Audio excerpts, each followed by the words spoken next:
Hi, I'm Jared, back with another science story with a focus on engineering. Engineering is so much more than just building something. Engineering solves problems, and you start out with brainstorms and blueprints, and you build something that you can test and measure, and you start with a prototype, and then you see how that prototype works, and you go back and you test it, and you come up with different variations and varieties and iterations of that prototype to make it work even better. And you use tools to build and engineer things to ultimately solve problems. And the main character in our book today certainly runs into a lot of problems as she tries to engineer the most magnificent thing. We'd like to give a huge shout out to Ashley Spires and her incredible book, The Most Magnificent Thing, that chronicles the journey of a young engineer as she seeks to build the most magnificent thing. The story starts with her young engineer brainstorming her ideas and drawing up blueprints. Then she gathers all kinds of random materials and tools that she'll need to build and engineer her most magnificent thing.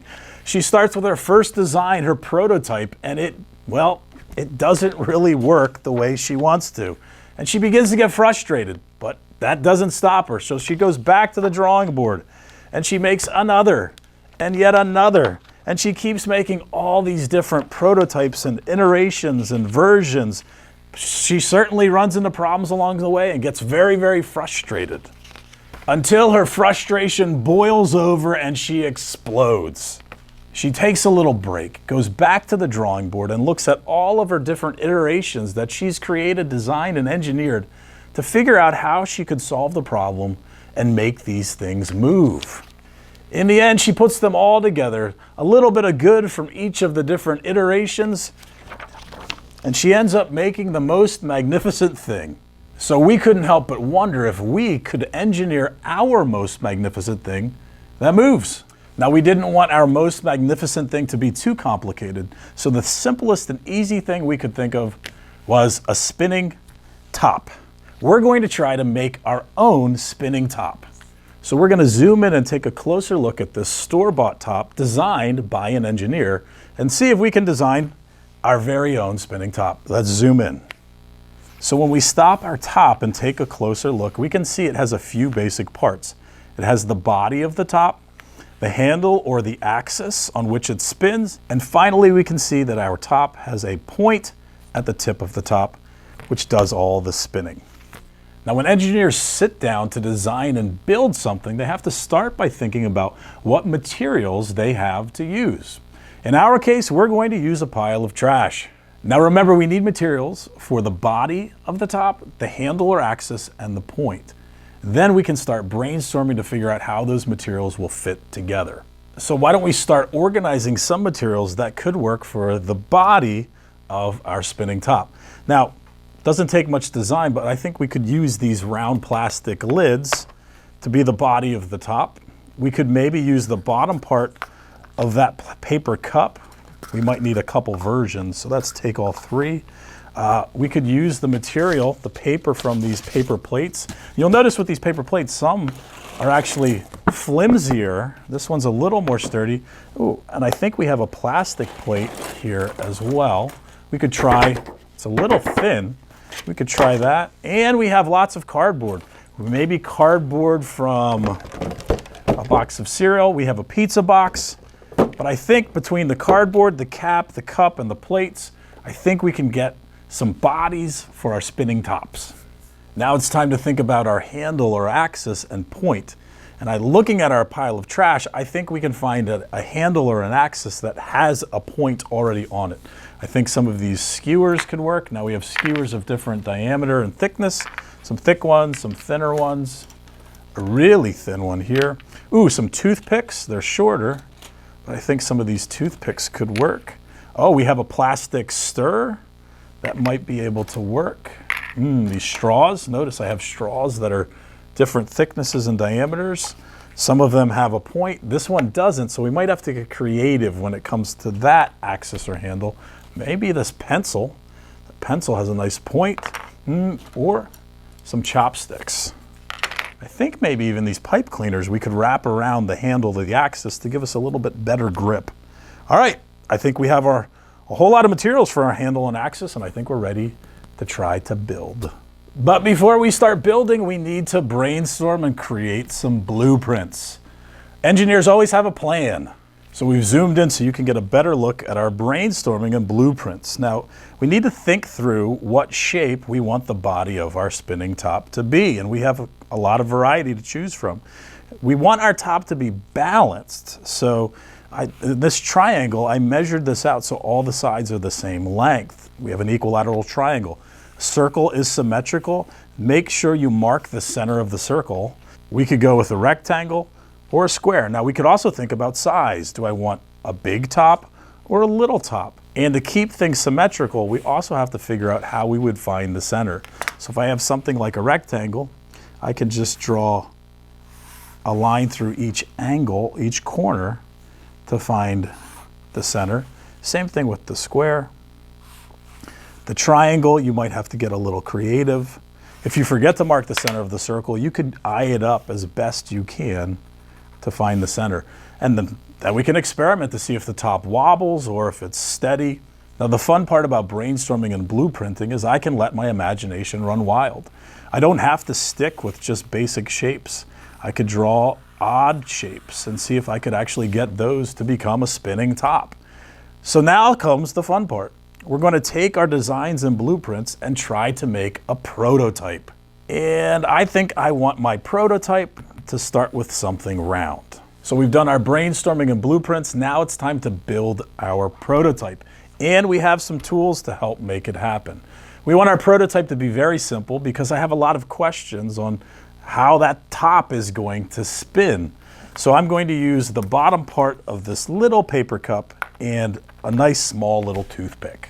The first step is to cut the bottom part of our cup out.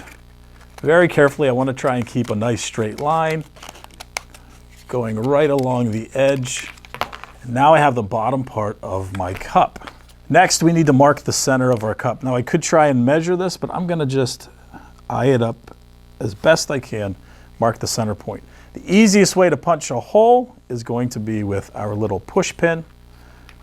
I'll push it through. And even with the push pin in it, looks like I have a little top that hopefully we can get to spin. But for a handle and the axis, we're going to use a toothpick. So I have the body to my spinning top. I have the handle or axis along with the point. The first question I have is where along the axis or handle does my top best spin? I could have the body of the top up high or in the middle or down low. So let's just try experimenting and see how it spins. So I have the body up high. Kind of danced a little bit, didn't spin all that great. Let's give it another shot. A little bit. Let's try bringing it down a little bit. Whoa! Noticeably spinning better the lower I brought the body of the top. Let's take it a little bit lower. Whoa! So what did we notice? We noticed as we lowered the body of the top down the handle of the axis, it's spinning better. The next question I have is I wonder if the length of my handle or axis matters. What happens if I cut the toothpick a little bit shorter? Will it spin better? Let's give it a shot. That was pretty good. So I think it spins a little bit better. It's a little more stable with a shorter handle. So this very simple prototype allowed us to change things to test them out. And I think we've learned that we want the body of our top to sit a little bit lower on our handle, and we want our handle not to be too long. With our prototype done, I think it's time to start building and mass producing a bunch of variety of tops, which engineers would call iterations, and see how they work. So in this case, we used cardboard from a pizza box. You can still see the grease stains. Nice thickness to it. We cut them out in different shapes. We have our circle, our triangle, our rectangle, and our square. We added really our cool artistic designs, a little spiral, some different colors, and then we have marked our centers and put a hole into our cardboard, ready for our handle, axis, and point. So let's try using a wooden skewer for our handle or axis and point. The first thing you're going to notice is we kind of run into a problem. The hole we punched in the cardboard, well, it's a little too big. Oop, this one kind of fits. Let's start with that one. We'll get to that problem later. Remember, we want the body of our top lower. We have a longer handle. We could trim it. Kind of spins. Kind of. Let's try trimming that handle. We learned from the prototype. Here we go. Let's see if we can get it to spin. Oh, yes. It's spinning really, really well. So what do I do with this problem? Now, to fix this, we're going to need some tape. Using some masking tape, we can actually make the diameter of our skewer a little bit bigger. Now, where we put it is important. We want to put it closer to the bottom. And just a few wraps is going to make my skewer thicker. If I wrap it too thick, well, I want to be careful I don't wrap it too thick. I can always tear it off. And here's another little secret. What I like to do is take some of this vinyl duct tape. It has some stretchiness to it, some elasticity, and I cover the back of the hole. And what that's going to do is it's going to grip and provide a lot of good friction onto my skewer. So 2 pieces of tape, I might want to poke a hole through that so it doesn't tear out with my push pin. And now, let's see if we've fixed our problem. Much tighter. I like it. Let's give it a spin. Oh, we got it to work a little bit better. It's still toppled, a little unstable. Let's give our rectangle a spin. This one's a little bit loose. You can see what happens if it's too loose. It still holds, the friction holds, but when I go to spin it, you can see the body of the top doesn't spin at all, and it doesn't work. So we have to fix this problem just like we fixed the other one. So we fixed our rectangle just like we did the other one. Our duct tape's on the bottom. We added masking tape to the handle. A little better, still not perfect. We could try trimming our handle. See what that does. A little better, still wobbly. Now, the book, our main character, our little engineer, made all these different iterations and varieties, and they kind of worked, but they didn't work perfectly. And what she realized at the end is she took kind of the good parts from every iteration and put them together. So I wonder what would happen if we took all of our shapes and put them together to make the body of our spinning top. Let's give it a shot. So we have taken all of the different iterations of our spinning top and put them together. The one thing I noticed is it's a lot heavier down at the bottom. Let's give it a spin. Woo! Yes, we have a spinning top that works beautifully. And let's figure out why. When we look at our original store-bought top designed by a professional engineer, you can see all the weight is at the bottom. The handle sticks up into the air. It's actually pretty heavy. So when we added weight to our top, our spinning top, well, that was just the perfect change to make it spin better. So I wonder, what if we can go back to our original versions but add some weight to see if they spin better? Our final iteration. Let's see what happens. So we're back to the spinning top that has a circle for its body. We'll just give it a test spin without the weight. You can see it spins pretty well. But what happens if we add some weight all around our circle? To add the weight, we could use paper clips or binder clips. You could use modeling clay, you could glue pennies. There's lots of different ways you can add weight. The nice thing about these binder clips is I could flip the handles in. Now I'm going to try to keep the weight symmetrical, so I want them opposite each other. The nice part about this is I could add as many as I want. So let's flip those in. We added some weight. It's definitely heavier. You can see it's spinning a lot better just by adding the weight. What happens if we put the arms out? That kind of distributes the weight a little bit differently. So I wonder, is it going to spin better or is it going to wobble a little worse? Let's give it a spin. Still pretty good. I love the idea of adding weight to our tops. I think we're onto something. I think we're actually making some really good versions of spinning tops. Now, if you'll think back, I think our triangle top did not spin that great at all. We added our weight, we added our binder clips. Let's see how it spins. And we have it spinning. Let's try flipping the arms in, changing the weight distribution. Now that's more wobbly, so maybe this one's going to work better with the arms flipped out. Absolutely. Engineering is so cool.